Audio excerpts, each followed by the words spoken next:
एक महत्त्वाची अपडेट आपण पाहतोय। मस्साजोग ग्रामपंचायतच्या सरपंचपदी पोटनिवडणुकीच्या मतमोजणीला आता प्रारंभ झालेला आहे। मस्साजोगमधून एक महत्त्वाची बातमी, सरपंच संतोष देशमुखांच्या हत्येनंतर रिक्त झालेल्या सरपंच पदासाठी पोटनिवडणूक घेण्यात येते आहे आणि त्यासाठी झालेल्या निवडणूक मतदारासाठी आता मतमोजणी सुरू झालेली आहे। अश्विनी देशमुख मस्साजोगच्या सरपंचपदी कोण, थोड्याच वेळात याचा निकाल लागणार आहे। बीडच्या केज तालुक्यातील मस्साजोग ग्रामपंचायतीच्या सरपंच पद पोटनिवडणुकीच्या मतमोजणीला आता प्रारंभ झालेला आहे। सरपंच संतोष देशमुखांच्या हत्येनंतर रिक्त झालेल्या सरपंच पदासाठी ही पोटनिवडणूक झाली होती। अश्विनी देशमुख आणि स्वरूपानंद देशमुखांमध्ये ही लढत झाली। थोड्याच वेळात या संदर्भातला निकाल समोर येईल। नेमकी सरपंचपदी कोणाची वर्णी लागणार आहे हे सुद्धा आपल्याला थोड्याच वेळात कळेल। बीडच्या केज तालुक्यातील मस्साजोग ग्रामपंचायतच्या सरपंच पदाच्या पोटनिवडणुकीसाठीच्या मतमोजणीला प्रारंभ झालाय।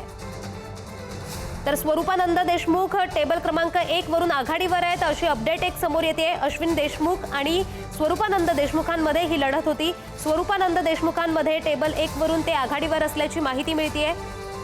थोड्याच वेळात सरपंचपदी कोणाची वर्णी लागेल या संदर्भात अपडेट्स येतील।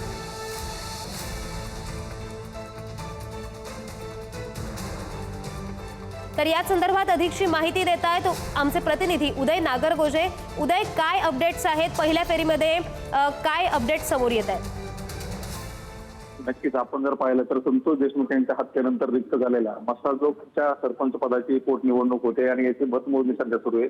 पहिल्या फेरी अखेर स्वरूपानंद देशमुख जे आहेत ते 156 मतांनी आघाडीवर होते। त्यानंतर मात्र आता अश्विनी देशमुख यांना देखील आघाडी मिळाली, परंतु त्या फेरीपुरतीच होती।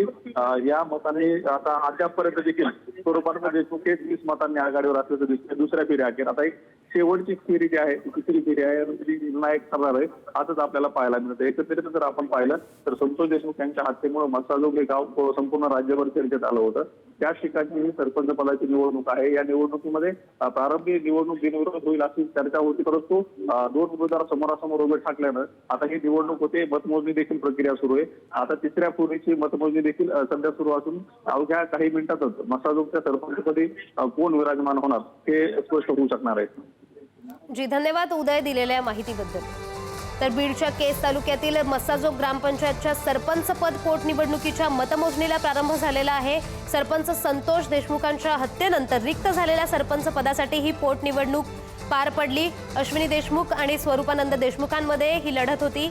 आता स्वरूपानंद देशमुख आघाडीवर आहेत अशी अपडेट समोर येते। थोड्याच वेळात निकाल हाती येईल। सरपंचपदी कोणाची वर्णी लागेल हा निकाल थोड्याच वेळात आपल्या समोर येईल। सरपंच संतोष देशमुखांच्या हत्येनंतर हे पद रिक्त झालं होतं आणि त्यानंतर आता पोटनिवडणूक पार पडली, मतमोजणी सुरू आहे। ग्रामपंचायतच्या सरपंच पदासाठी ही निवडणूक पार पडली। अश्विनी देशमुख आणि स्वरूपानंद देशमुख यांच्यामध्ये लढत होती। पहिल्या फेरी अखेर स्वरूपानंद देशमुख यांना 156 मतांनी आघाडी मिळालेली आहे। मस्साजोग ग्रामपंचायतीच्या सरपंच पदाच्या पोटनिवडणुकीच्या मतमोजणीला प्रारंभ झालाय। अश्विनी देशमुख आणि स्वरूपानंद देशमुख या दोघांमध्ये ही लढत होती। स्वरूपानंद देशमुख आघाडीवर आहेत, 156 मतांनी ते आघाडीवर आहेत अशी अपडेट समोर येते।